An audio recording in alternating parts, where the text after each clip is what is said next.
Hello. Hey, Hey. that's my DJ magic right there. See, Nice. hey, it's a pleasure to meet you. Yeah, likewise. Second time though, I think we met in passing, kind of like from away at the Apogee meeting, right? Yeah. Yeah, that was sweet. That was a beautiful little event, right? That was wonderful. Yeah. Nice to see you. Likewise, thank you so much for agreeing to do this. Of Very course. excited to get to speak to you today about your work and about what's going on in your life. Yeah, and have a little bit of time together here on the internet Yeah. sphere, the cybersphere. So, how's it going over in your area with our current crisis? And you want to share a little bit about Yeah. what you've Um, seen? say that again?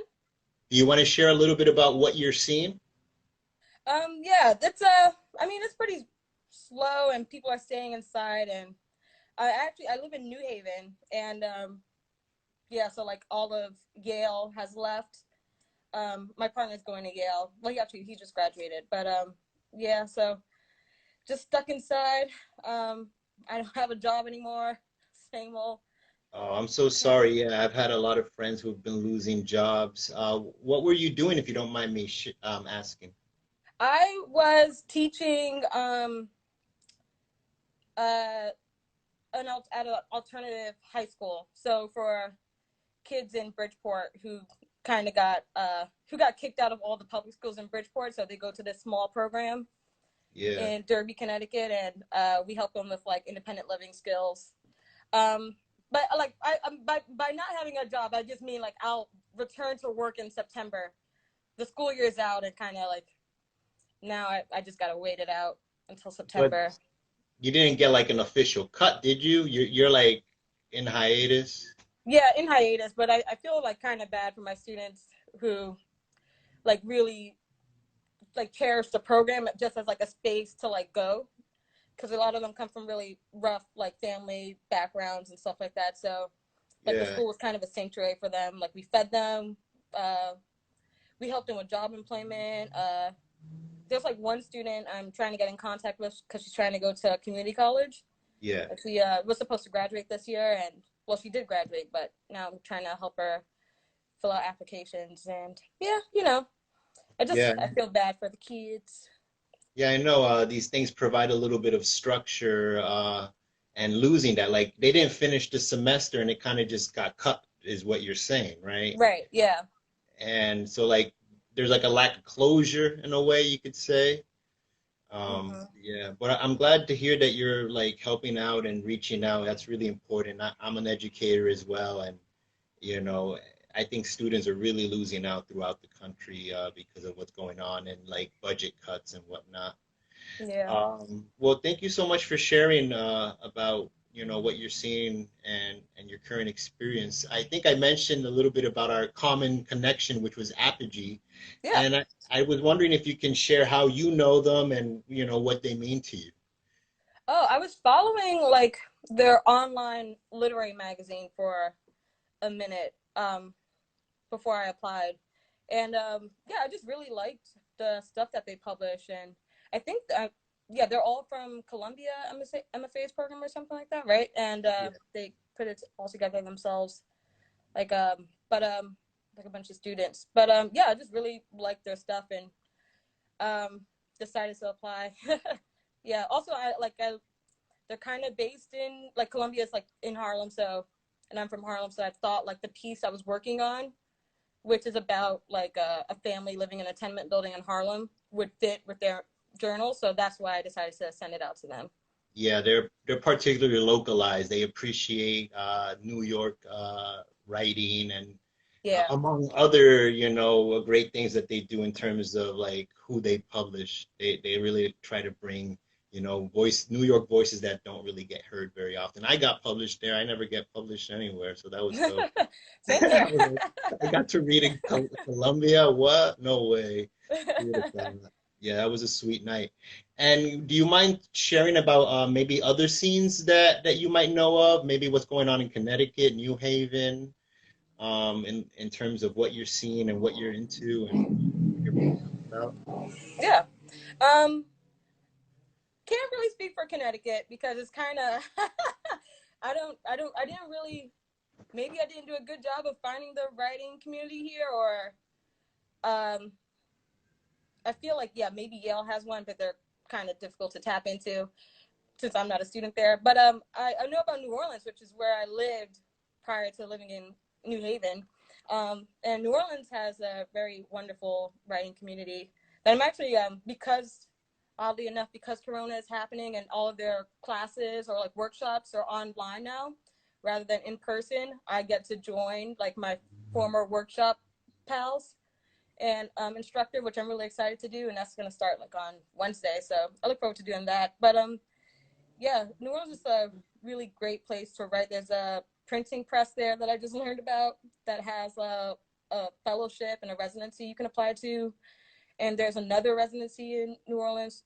They're all like very generic names, like the New Orleans Writers Residency and stuff like that. But there's a pretty good writing and artist um, population there. So yeah, and Yeah. also the good thing about New Orleans, too, I'll say, is like when I was living there, I was also like in my early 20s. I'm still in my 20s, but I like lived with like 5 other people in like a shotgun house, so you don't have any privacy. But I paid like $200 in rent, so I could like work for like 20 hours and then just have all this time to write. So I was like willing to live in like the slum, like just like completely like the just like messy roommates all over, that kind of slum, but still have space to write, time to write. So I kind of love that about New Orleans.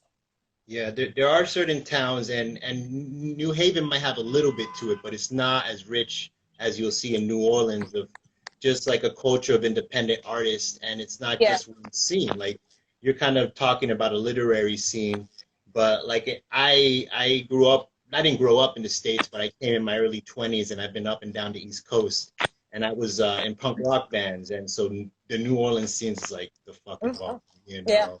Orlando is too. Yeah, it gets New messy Orleans there. is It my gets messy favorite real place quick. in America beyond New York. Like if I were New gonna go Orleans. anywhere, yeah, I mean Yeah. it's like almost like the Caribbean in a way. And so I'm Yeah. either Puerto Rico or New York, you know, that's fuck everything. Oh, New Orleans, you know, New Yeah. Orleans for I us. always say that like my highest quality of living like thus far has been in New Orleans.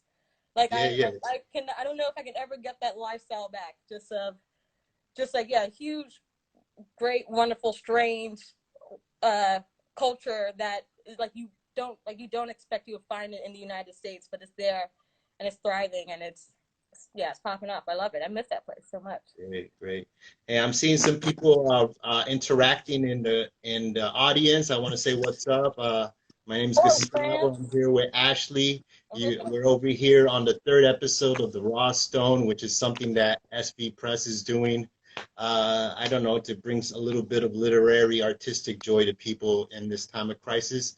At the same time, I want to mention that Ashley, she has a story in our current issue of Sad Vacation. It's our third theme issue. It's about travel writing, but other forms of it. And some of what comes out of here, if you buy it, goes to Puerto Rico to feed the poor. I'm coming out with another little thing. And if you want to submit short stuff, brief verse, 8 lines or 250 words, and I'm trying to make a series. As you see, it's 4.51. So I'm hoping to have a 5.2, 5.3. It really Nice. depends on the response. And 80% of this gets sold. That's made goes to Almuerzos Solidarios in Puerto Rico, feeding the homeless during this time of crisis, also giving other things. And back to you, back to the literature and your work. I want to see like beyond the cultures that you've been a part of, and experienced in the States. What other influences do you have in terms of your work, if you don't mind sharing?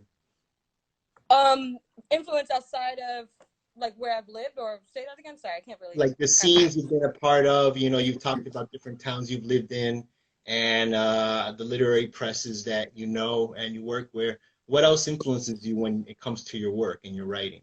Definitely like my family a lot. Or even just like dynamics between people. I feel like when it comes to like writing, I like writing.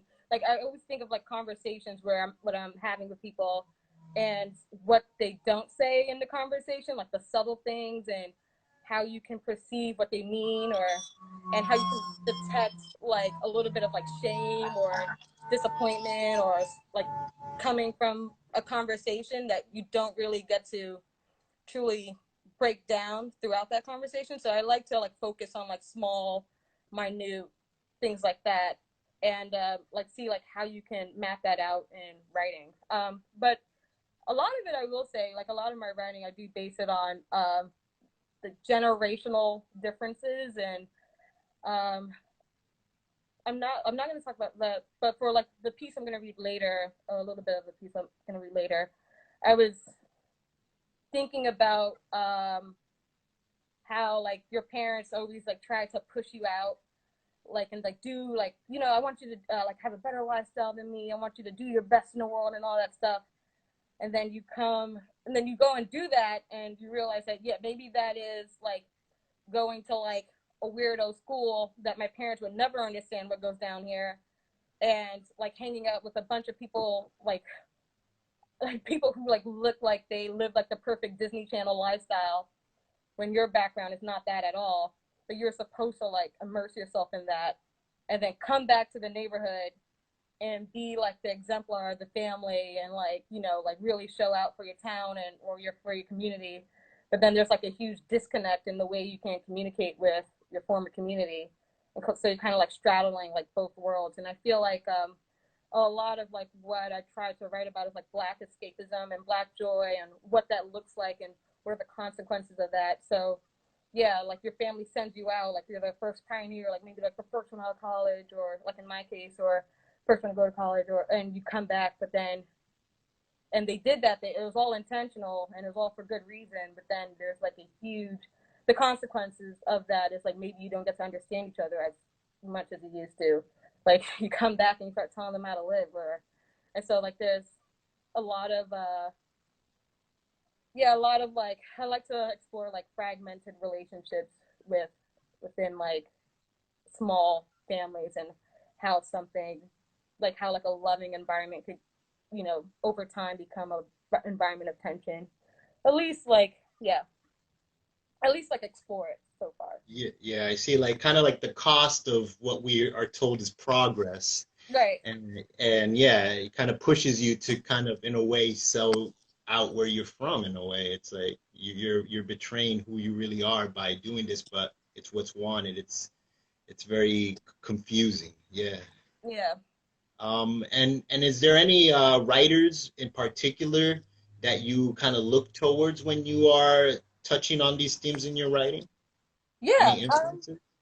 Definitely. Actually, always, well, James Baldwin, of course, and I'm gonna talk about books I read recently. Actually, Ocean Vuong is really good at Mm, that as well.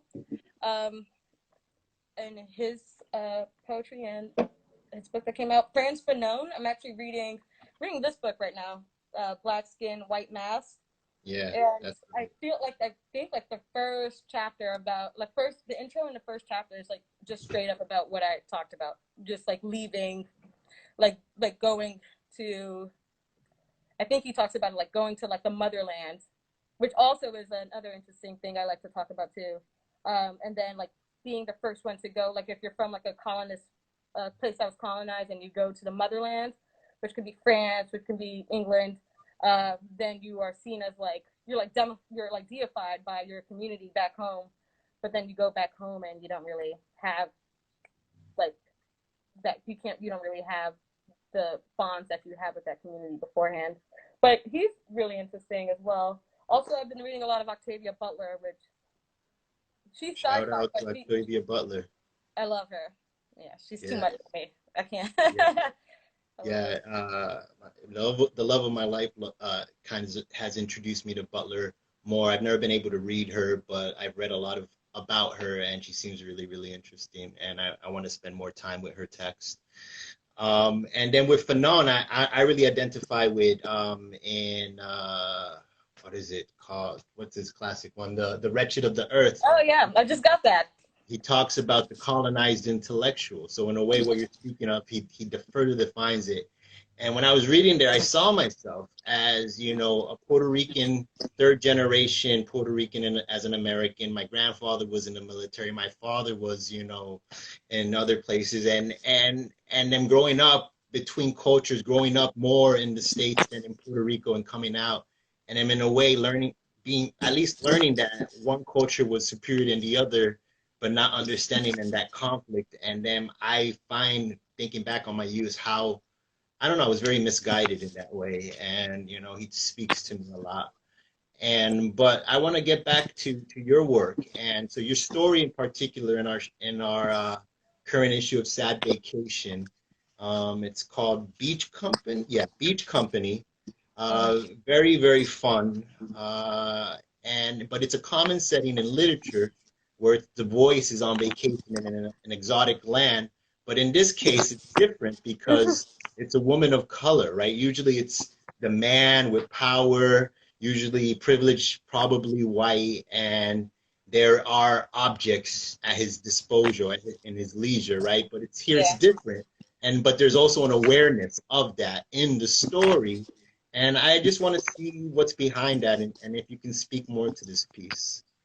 Yeah, definitely. And also, yeah, I did do a flip because I feel like a lot of those stories, the white privileged man goes to like a place where there's all black, like a usually like an all black island, or like yeah. So yeah, I flipped it. So I black American woman in her middle age, in a random little island in Greece.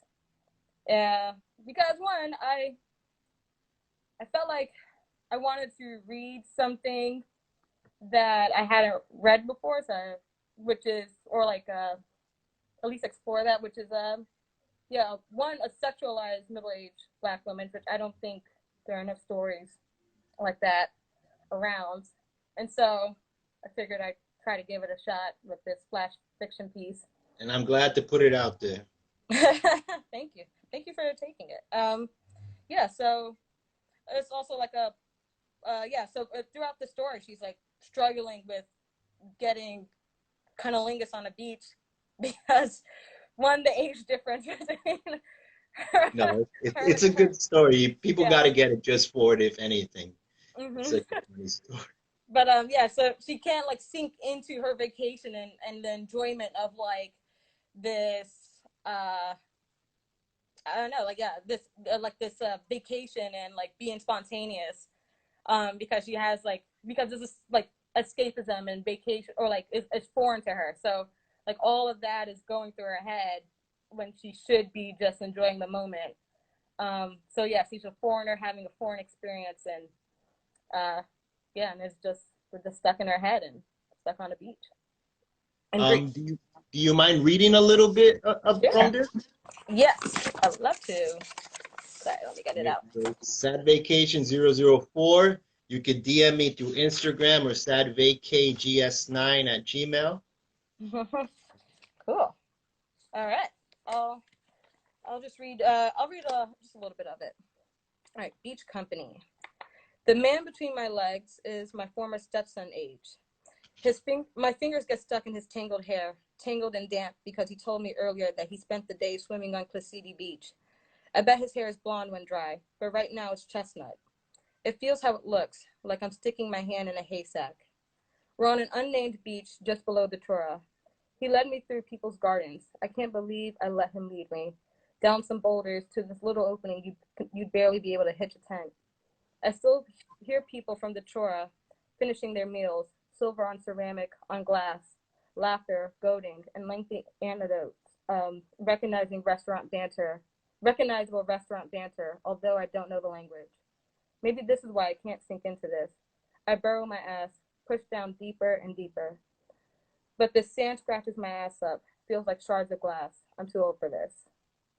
Now, no, this is the point of me visiting Greece, to have new experiences. So I should just enjoy this. Shut my mind, shut. cropped on my elbows, takes pleasure off my ass. Stay like this. Stay, spread, don't fiddle. He might feel sorry for me. Every now and then he locks eyes with me to see if I'm enjoying it, to dare me to let loose. I've never been a moaner, so I toss my hair to express gratitude. All right, I'll stop there. Should I stop there? Right. So that leads you in, and you can see that struggle she's having with being there, even though she's there. So obviously, this is what she should be doing, right? But nonetheless, there's that struggle, and the object in this situation, the young Greek man, is trying to get her loose. So yeah, it's a great little relationship and dynamic to read. Thank you so much for reading a bit of that. And so I'm wondering if you maybe want to talk about what you got going on now, literary wise. Are you working on something? Have you got something coming up that you want to share with the audience and me? I am working on a few short stories while in quarantine. And I'm revising a bunch. I have another short story that actually deals with a middle-aged woman and her son, and it's set in New Orleans. I haven't written a short story set in New Orleans yet, so I'm excited about that. And in terms of, I don't have anything coming up for published. I don't have anything getting published yet, so I sent Oh, some stuff that we'll see. we'll see. Yeah, the struggle of the writer, right? Always waiting Yeah. for something. And would you like to read from any of your new stuff? Ooh.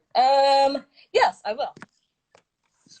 I should explain what's going. Hold on, sorry, I have to open my laptop.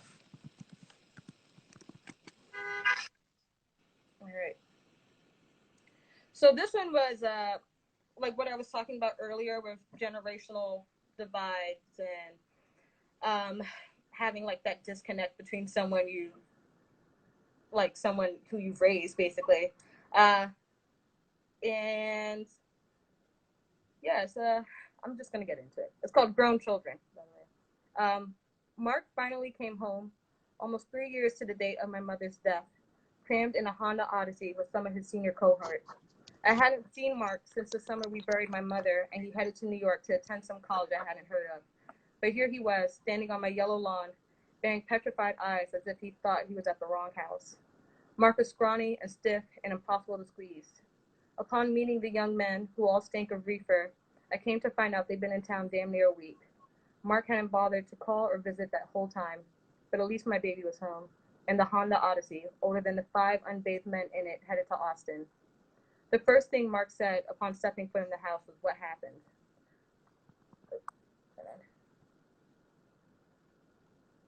All right. The house was dark, darker than it should be on a clear August day. From habit, I kept the drapes drawn to keep the glare off the television, even though the television had been broken for months.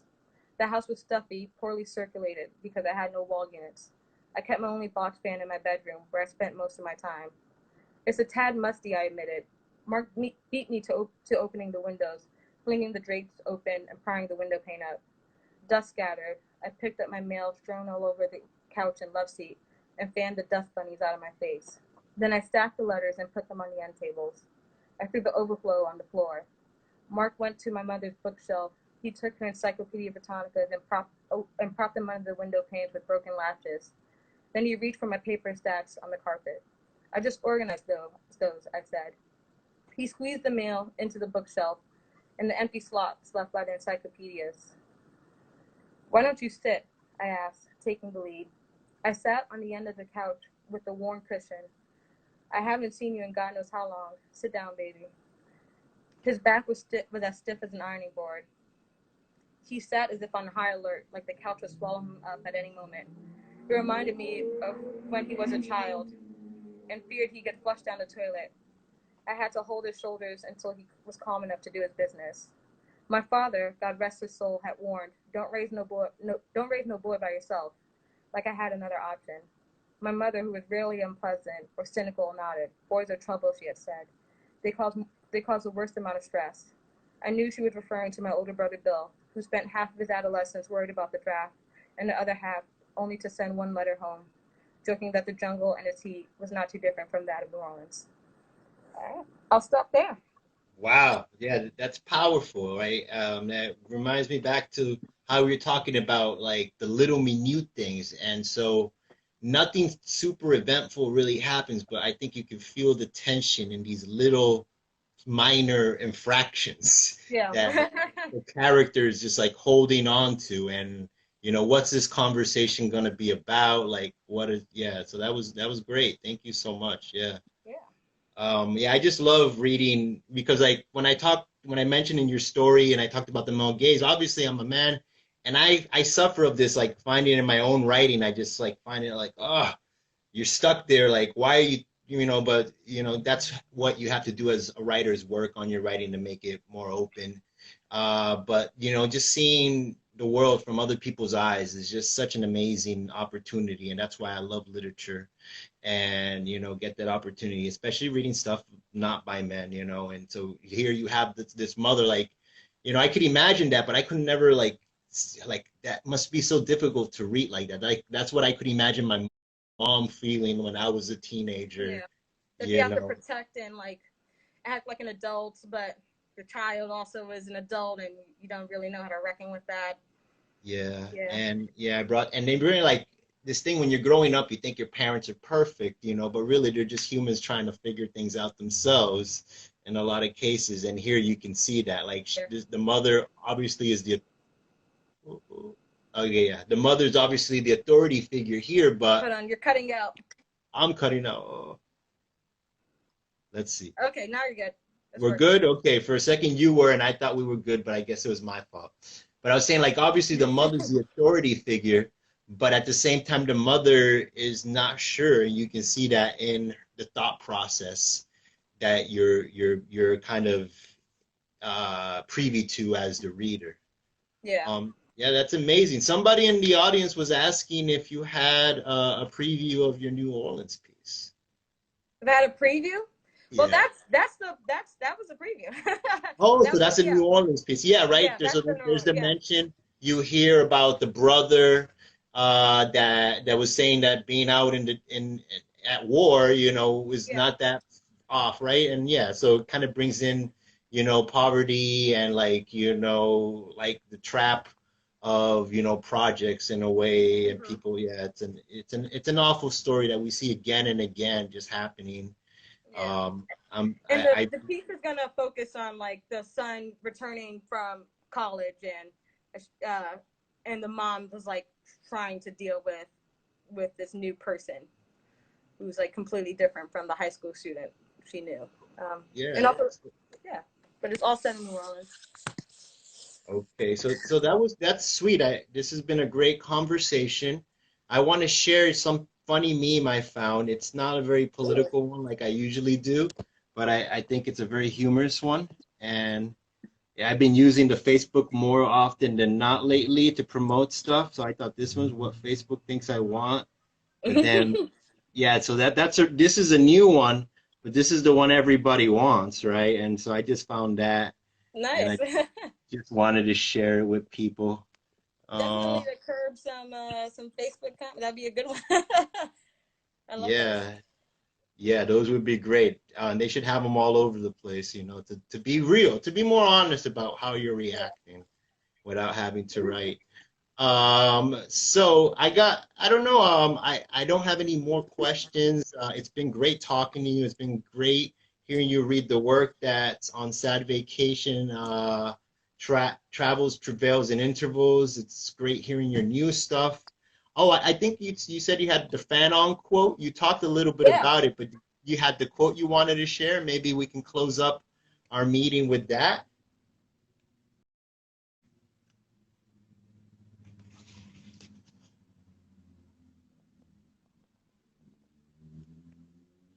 Hello?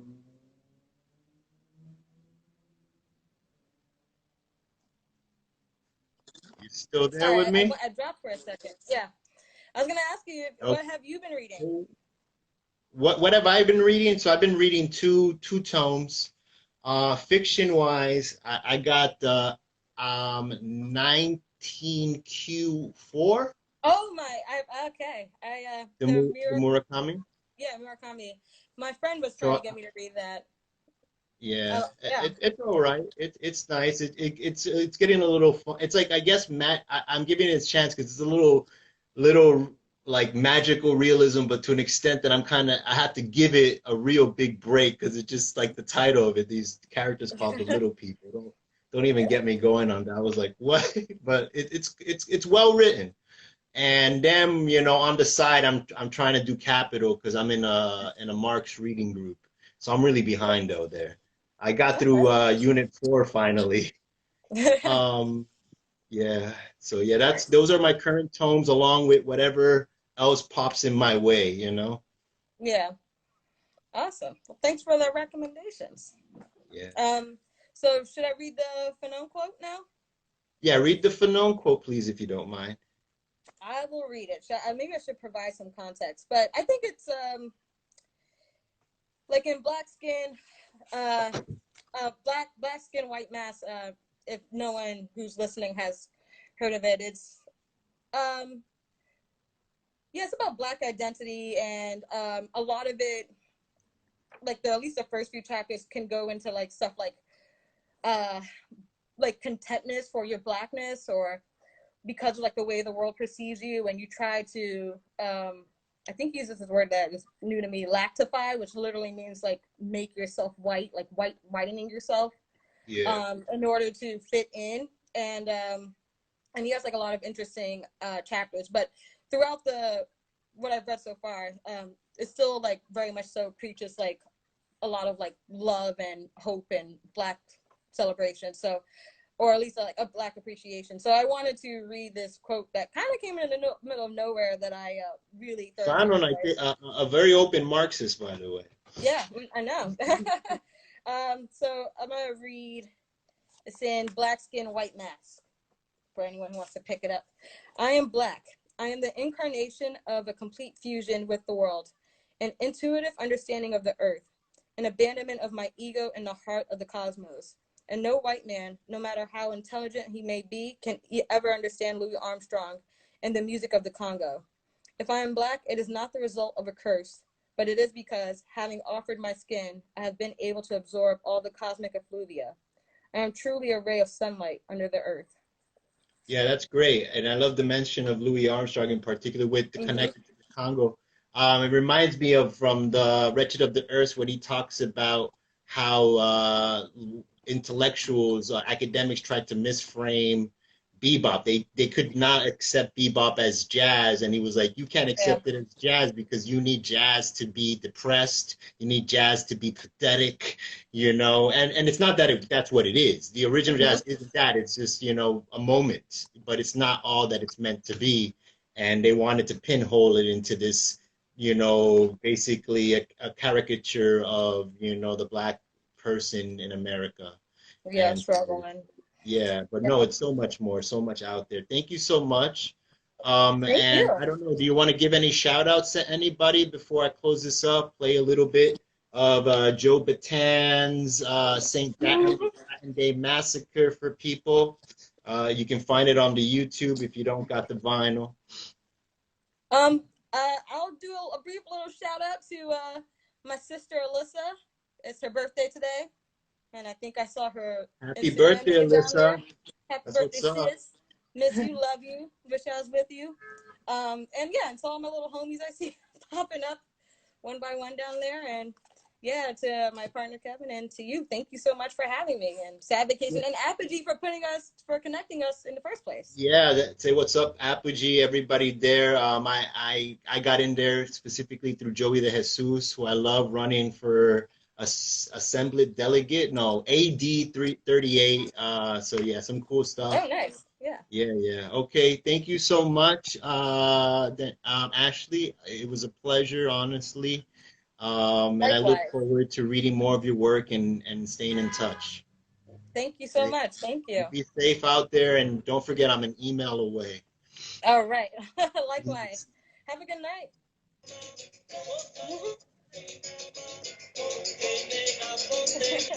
I'm gonna stay tuned, so you're welcome to. Thank you.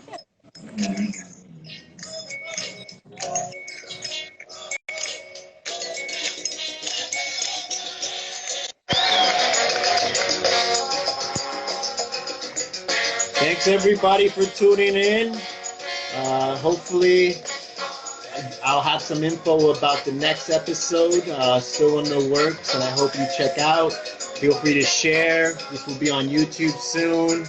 Sad Vacation 004 on sale. 20% of proceeds go to, thank you, baby, go to Almuerzos Solidarios. And we got this one, 80% goes to Almuerzos Solidarios. They're feeding the homeless, providing, I guess, medical equipment to those who can't really get it and whatnot. You can email me, sadvacay, SADVACAY, gs9@gmail.com, or DM me, Tumblr, what else? We got a Twitter, we got a Sad Vacation Press blog spot. You can download all the old issues for free and donate to. I got a PayPal group going on. I promise I'll send them money. I actually have proof of it too, so I give that, okay? What's up, Joe Wolf? Long time no see. So anyway, we're listening to Joe Patan, Cocoe, St. Latin Days Massacre. Just had an amazing conversation with Ashley Danielle Moore, fiction writer, Sad Vacation 004. Beautiful person, beautiful words. And I hope to see you next time. Don't forget, I'm an email away. Thank you.